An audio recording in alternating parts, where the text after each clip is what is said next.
Okay mga bossing, magandang araw sa inyo. Meron tayong isang Bersaban dito.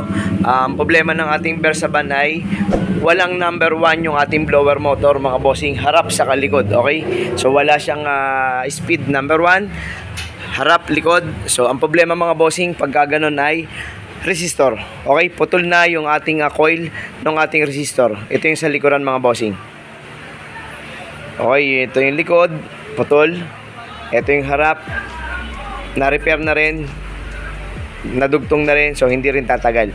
Okay mga boss, pwede naman tong palitan ng panibagong coil.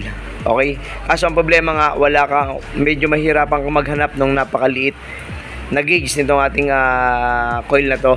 So pagka masyadong malaki ang ginamit mo, ang mangyayari, yung imbis na number 1 na mahina, magiging malakas dahil yung control nito ng pagpasok ng ating kuryente ay pinapabagal niya, parang tayo magkaroon ng 1 at saka 2, yung low, medium, high, no?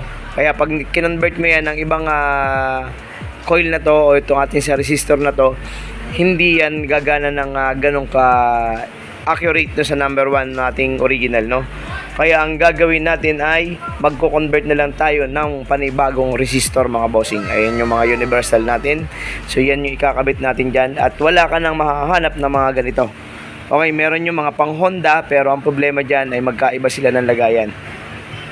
So pwede rin naman yun, pero mas mahal pa yon kumpara dito sa ating resistor na ganito. Okay, so harap likod, ko-convert na natin yan dahil wala tayong makukuha ng ganyan. Pag ni-repair naman, baka hindi tumagal.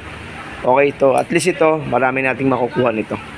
Okay, yun lang. At may problema rin to sa pressure switch niya mga bossing.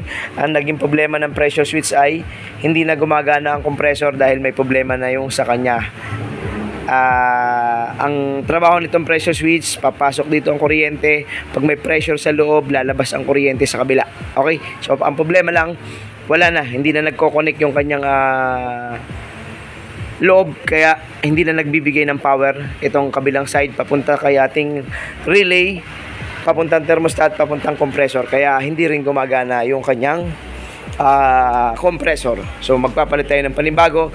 Ngayon, pwede namang irekta dahil nirekta namin, gumana. Pero ang problema mga bossing, pag wala kayo ng resistor, ang mangyayari dyan ay pag may singaw, hindi magkakatop ang compressor nyo. Okay? O hindi siya titigil mag-isa. Kasi pag may resistor kayo mga bossing, kusang magsha-shutdown, kusang mag-go-off yung ating compressor pag wala ng freon, no? O sayang naman. So ibalik natin yung original, yun ang gusto ng may-ari. Pero sabi ko sa kanila, pwede naman nakarekta, alam mo lang gamitin. Ibig sabihin, kung wala kang pressure switch, pag wala ng lamig, mag-off ka na lang ng aircon. Kung wala ka nun. Kasi nga, pag may malakas na butas, syempre, sayang yung compressor natin, dire-diretso ng gana, mag-release ng freon dahil nga wala siyang pressure switch na mag-off sa kanya. Okay. Okay mga bossing, sa pag-connect naman ng ating resistor, kailangan nyo muna makita kung nasaan yung number 1, number 2. Ang maganda lang dito sa ating pinakang resistor mga bossing na binili, doon sa kanyang socket doon, tatlo lang din talaga, no? Kasi meron kasing apatan. O, yan ang sakit ng ating resistor mga bossing na original. So, tinap ko muna doon bago ko siya i-connect para makita ko yung 1, 2, 3 natin. So, ganun lang naman kasimple yan. Okay, tapos pag nakita nyo na yung low, medium, high o yung 1, 2, 3, o, saka nyo na i-fix ng maayos.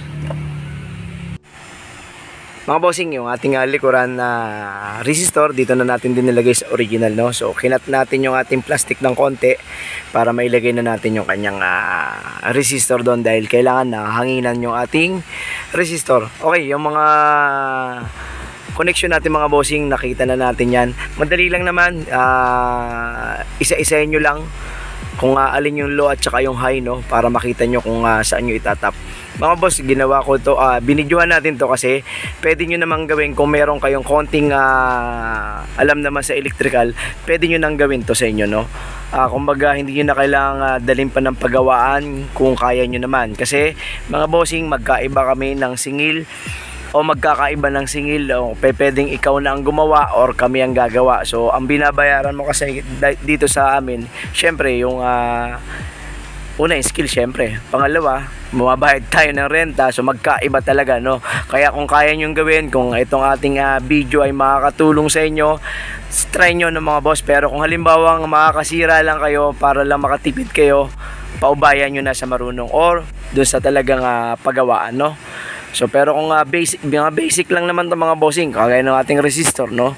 O yan, no? Pwede nyo sabihin sa akin na marami nating makukuha niyan. Okay yan, no? Pero yun nga yung sinasabi ko, magkakaiba tayo ng kumbaga pwedeng magkaiba ng singil o presyo. So kaya ako kinuhaan to ng video para kung alam nyo, wag nyo nang idalhin sa paggawaan. Kasi nga, syempre magagastusan talaga kayo.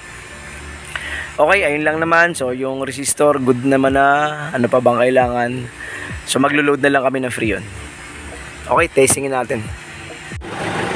Okay naman mga bossing, nag-automatic naman yung ating L3. Okay, yung pressure switch natin ito. Kita ba? Konti. Madilim eh. Okay, yun yung pinalda natin dyan kanina. Kasi hindi nga gumagana rin yung compressor. Tapos, ayun, nag-automatic. Malamig naman. Hindi na natin kuhaan ng temperature kasi ang pinaltan lang naman natin dyan. Yung inayos natin yung 1, 2, 3 nya. Gumagana na. Saka yung sinasabi niyang AC. Sa mga FB po ngayon, ito thermostat setting sa ating FB ngayon. Sa luma nating Versaban, AC lang to. Okay, ayun lang. Dalawa, likod, harap, likod. Yun lang kinonvert natin yung resistor natin mga bossing. Okay, salamat ulit sa inyo mga bossing. At syempre, ingat lagi. God bless sa ating lahat.